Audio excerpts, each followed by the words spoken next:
Bonjour les tourneurs, bienvenue dans mon atelier. Aujourd'hui, astuce du jour, le compas de proportion qui nous permet d'établir les bonnes proportions longueur et largeur pour ceux qui seraient intéressés à fabriquer l'outil en question. Voilà. C'est un plan qui est gratuit. Sur la page web, vous cliquez comme mettre au panier pour acheter, mais le prix est toujours zéro. Et lorsque vous achetez à 0$, et bien finalement, on vous donne un lien pour télécharger le plan. C'est gratuit. Vous imprimez le plan. Il y a une feuille qui contient les pièces.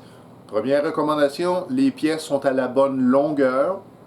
Vous ne devez pas allonger ou raccourcir. Les dimensions sont parfaites. Et finalement, vous allez vous retrouver avec cet outil. Donc, proportion, qu'est-ce que ça fait? Bon, alors j'explique un peu. Vous savez peut-être que les Grecs de l'Antiquité, le sculpteur Phidias, ils se sont attachés à faire des proportions parfaites. Alors, par exemple, si je mets une pointe au poignet et l'autre pointe au doigt, vous remarquez que la proportion paume et doigt correspond à ceci. Donc, on parle de proportion parfaite. Si je mets une pointe dans le coude et l'autre pointe au bout des doigts, comme ça, on se rend compte que la pointe du milieu correspond encore au poignet. Une table de billard, suivez-moi. Bon, évidemment, tout ne correspond pas au nombre d'or, mais j'étais curieux. Alors, la petite dimension ici, lorsque je la mesure avec mon compas, voilà, et la grande partie, en fait, la table de billard correspond. Alors, évidemment, ça a été fait à partir d'un plan, mais c'est pour dire qu'une table de billard, dans ses proportions, c'est parfait.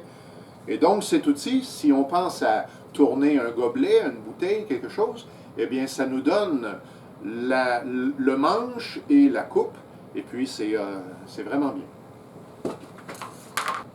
Démonstration supplémentaire. Si je mets une pointe au menton et l'autre pointe au front, vous allez découvrir que la pointe centrale arrive au niveau des yeux. Et si je fais passer un examen à mon outil, donc la proportion est de 1,618, alors avec la règle et en millimètres. Donc je mets les deux pointes chaque extrémité. Et donc ça fonctionne à tous les coups.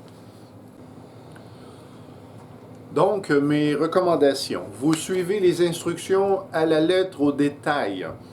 Donc, une épaisseur de matériel 4 mm, un 8 en impérial. Moi, j'en ai fabriqué 4. J'avais un prototype, j'en ai raté un. Et puis, voilà. Donc, le matériel de bois est à votre discrétion.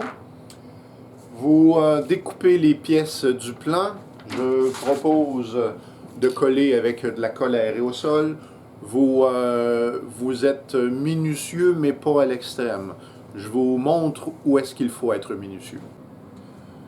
Donc, le point critique pour que l'outil fonctionne, c'est le perçage. Donc, ici, c'est celui que j'ai manqué, puis je vais vous expliquer pourquoi je l'ai manqué. Donc, l'assemblage.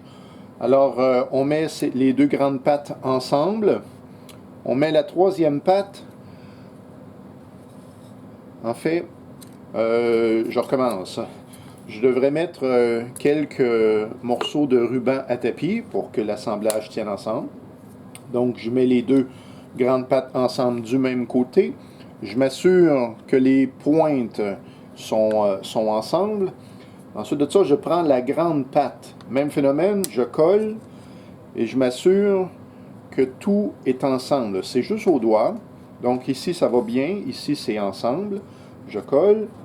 Et puis ensuite de ça, la dernière patte que je mets ensemble. Et ça, c'est celle qui est la moins critique. Donc aussi du ruban et je colle. À partir de ce moment-là, je peux aller percer ici. Oh, et j'oubliais.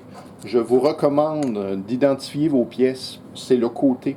Parce que s'il y a un léger décalage et que dans l'assemblage, vous tournez un des morceaux, sans faire par exprès, eh bien, l'alignement ne fonctionne plus et l'outil n'est pas précis. Donc je vous suggère d'identifier la face haute vers vous. Et donc on est assemblé comme ça. Donc je fais le perçage ici, les 4 pièces ensemble. Ensuite je décolle. Ici je suis toujours collé, donc mon trou est fait. Je viens faire le dernier trou. Et ensuite de ça, je fais l'assemblage selon le plan. Alors, pour ne pas me tromper, quand je vais badigeonner les pièces, j'ai mis une vis. Alors, ça va me permettre de tenir la pièce et puis de la redéposer.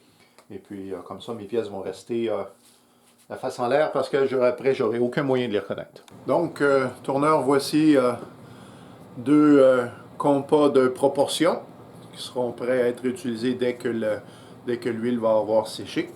Merci d'avoir visionné et on se revoit bientôt.